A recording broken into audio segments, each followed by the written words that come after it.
All right, do you want a quick win for your cash flow?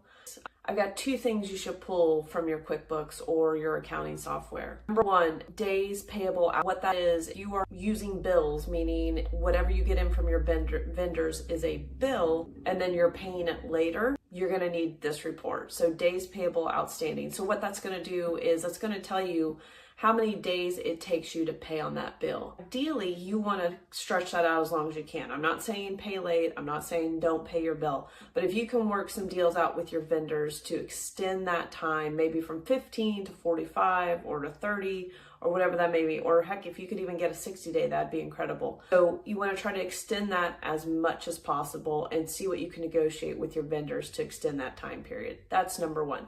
Number two would be days outstanding. So that is if you are invoicing your or your customers. So that is the amount of time it takes after you send that invoice to actually receive the payment.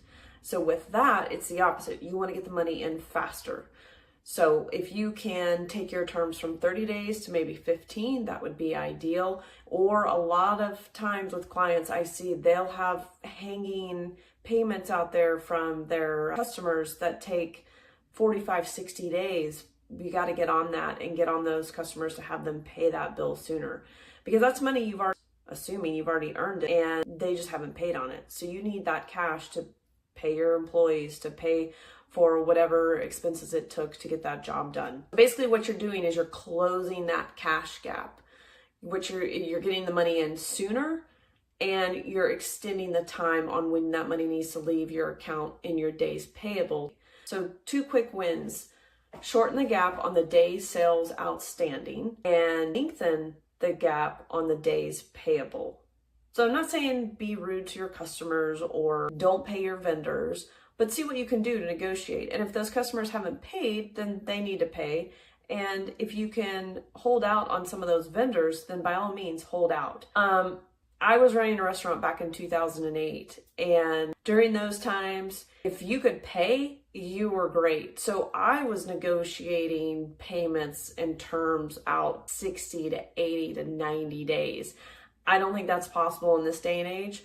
At those times, they would take anybody because restaurants were closing left and right. Businesses were shutting down. It was just survival mode. So I was able to negotiate those day payables for quite an extended amount of time. And that's helped significantly with our cash flow. We were able to keep payroll running. We were able to keep things still coming in the door while still riding that out. And that restaurant is still going to today. I'm not saying that it's just because of that. We were doing all sorts of creative stuff. But that was one tiny little factor that helped a lot with cash flow, is stretching that time out as much as possible. So if you can stretch that time out to where you can hold on to your cash longer, great.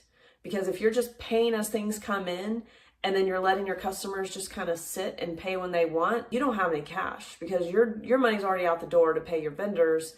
And that money that you're waiting on for your customers that should already be paid, you're kind of giving them a loan, and you're paying your vendors too quickly. So lengthen that gap between the time you can hold on to that cash. That will help. That could mean, in some ways, it could mean a whole payroll cycle if you get that money, and depending on how much you're billing and depending on how much you've got to pay your vendors. But that can be quite a significant amount of money to keep payroll going and to keep things going smoothly. All right, hope this helps.